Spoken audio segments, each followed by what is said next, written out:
Hi everyone, welcome to the Youth Comedy Series at Inner West Libraries.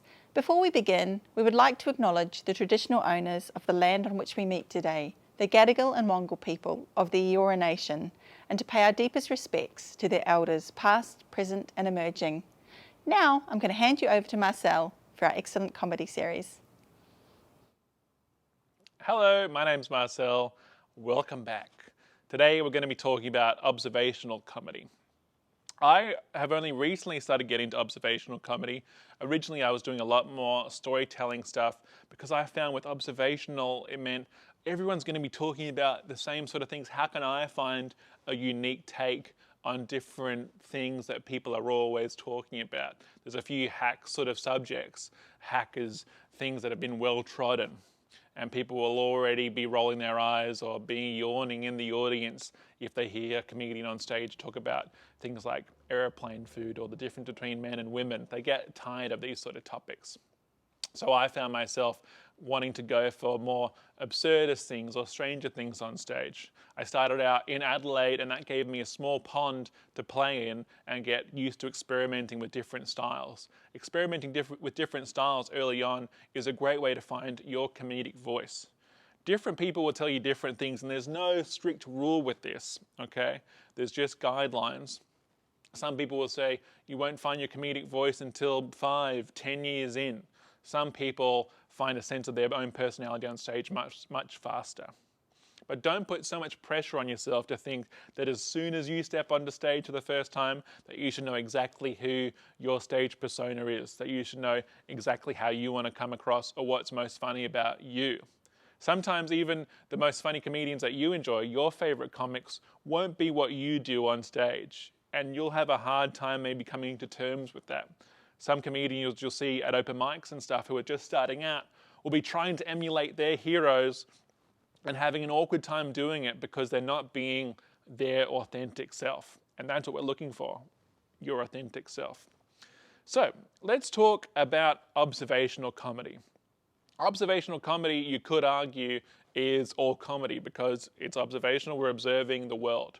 But for the sake of this video, we're going to talk about observational comedy as talking about the little things, the overlooked things, where the comedian with their microscope holding it up to things that might be overlooked by other people.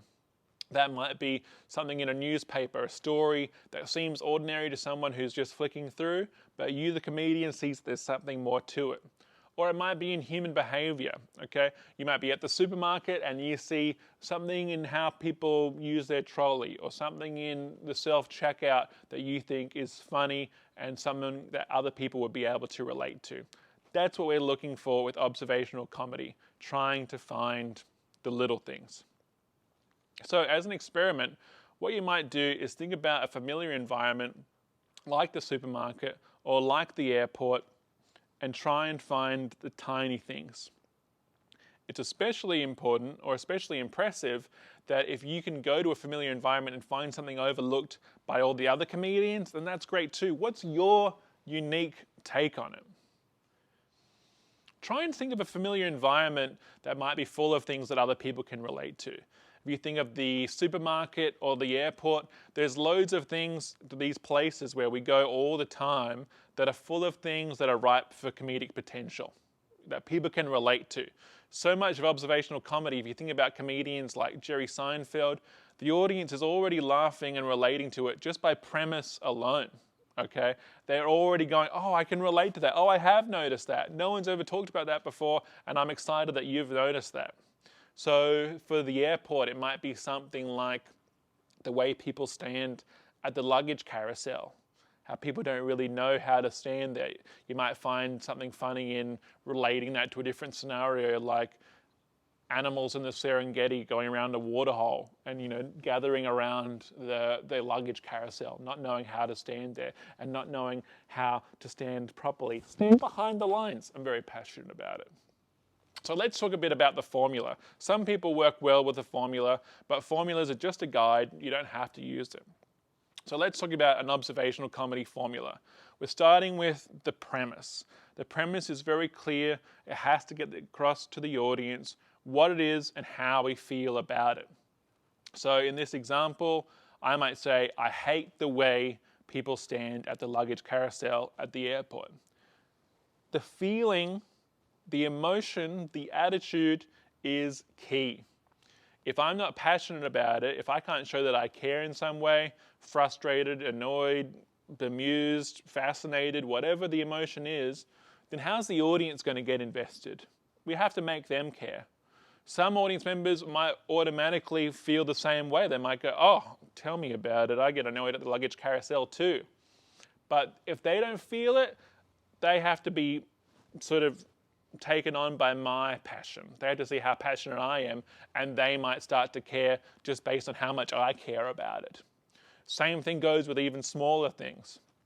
People talk about jokes about the ends of your shoelaces. How are you going to do a joke about the ends of your shoelace unless you really make the audience care about it? Okay, so that's what we're trying to think about today. So passion is key when it comes to observational comedy. If you want to make your audience care about something tiny, like behavior, like the way people walk down the street, or the bits on the end of your shoelaces, you have to be passionate about it. Sometimes just how passionate you are can make the audience find it hilarious. Like, why are you so frustrated or annoyed or fascinated about this particular little thing? It's going to get the audience on board. So that's the premise, okay? The idea plus the emotion is key. Then we want to back it up. We want to back it up because some people aren't going to immediately be able to relate to what you're saying. So back it up with a few different points. And while you're backing it up, you've got great joke opportunities to describe why it is you feel this certain way about this certain thing. So once again, if we're talking about the idea of people at the baggage carousel, that's a great opportunity to give us a few reasons why it annoys you. The way people stand there, the way people swing their bags, the way people smell after a flight. Whatever it is, back it up using the language and ideas that you can gather. Then the next step is the body of the bit. So we can have the ability to expand upon a particular area, or you can tell a quick anecdote that will back up your point. So this is an opportunity for you to dig into a particular thing. Once you've backed it up, here's the reasons why I hate the baggage carousel at the airport.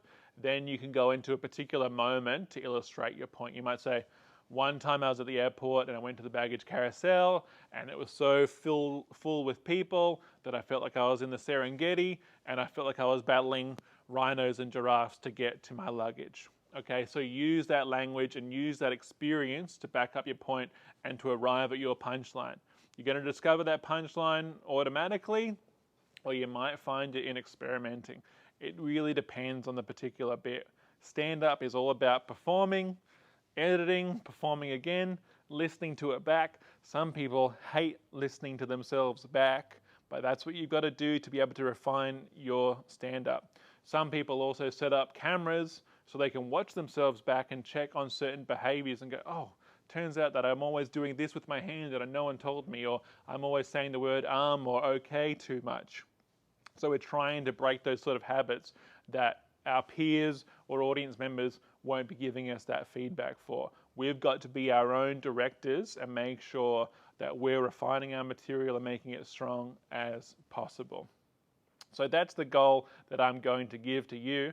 Choose a place, see if you can turn it into a piece of observational material, find something that you think is overlooked and that you have a particular angle on, and turn it into a piece of observational comedy.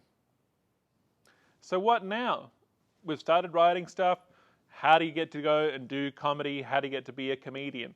So keep being a comedy nerd. There's so many great resources out there, books, TV shows, comedy specials, comedy podcasts are really great as well. There's comedy podcasts like Good One that dig deep into joke creation, Comedian with Stu Goldsmith.